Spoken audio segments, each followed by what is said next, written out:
Hello guys, কেমন আছো সবাই? আশা করি তোমরা সবাই আল্লাহর রহমতে ভালো আছো। আর আমিও ভালো আছি।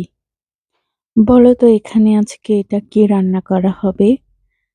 জানো এটা আজকে আমি কি রান্না করব? এখানে কিন্তু একটা লাউয়ের ছাল, আলু ও শুটকি মাছের মাথা এগুলো পরিষ্কার করে রেখেছিলাম। আর এরপরে একটা কড়াইতে এটা সিদ্ধ করার জন্য তুলে দিয়েছি। আমার কাছে মনে হয় রান্না করা একটা আর্ট বা শিল্প। কারণ রান্না যারা করতে জানে তারা কিন্তু বিভিন্ন জিনিস ট্রাই করতে পারে রান্না করার জন্য। এই যেমন ধরো লাউয়ের ছাল, যেটা আমরা ফেলে দিই বা গরুকে ছাগলকে খেতে দিই। এটা দিয়ে কিন্তু আমরা অনেক সুন্দর ভাজি বা ভর্তার রেসিপি তৈরি করে খেতে পারি। যারা আমরা রান্না করতে জানি। আর যারা জানে না তারা তো ফেলেই দিবে। আর তারা বুঝবেও না যে এটা কিভাবে রান্না করে খেলে ভালো লাগবে। তো এইজন্য আমার কাছে মনে হয় রান্না করা একটা আর্ট বা শিল্প। যারা রান্না করতে ভালোবাসে তারা বিভিন্ন রেসিপি নিজে নিজেই ট্রাই করতে পারে।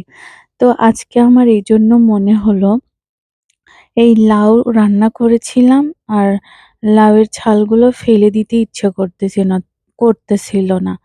তার জন্য ভেজে আমি লাউয়ের ছাল, একটা আলু, শুটকি মাছের মাথা, পেঁয়াজ, মরিচ, রসুন এগুলা দিয়ে সিদ্ধ করে নিয়েছি ভাজা, ভাজা করে। তারপরে দেখো ভর্তাটাও করে নিয়েছি।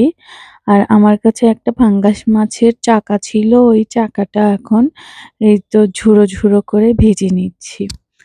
তো এই লাউয়ের ছালের ভর্তার রেসিপিটা কিন্তু অনেক সুন্দর ছিল খেতে। এর পাশাপাশি ছিল টমেটো ভর্তা, তারপরে লাউয়ের ছালের ভর্তা। এই তো এটা লাউয়ের ছালের ভর্তা। খেতে কিন্তু দুর্দান্ত স্বাদ হয়েছিল। আর এখানে ছিল বেগুন আর সিমের ভর্তা। আর এটা ছিল একটা শুটকি মাছের তরকারি। মানে এটা আগের দিনে রান্না করে রাখা হয়েছিল।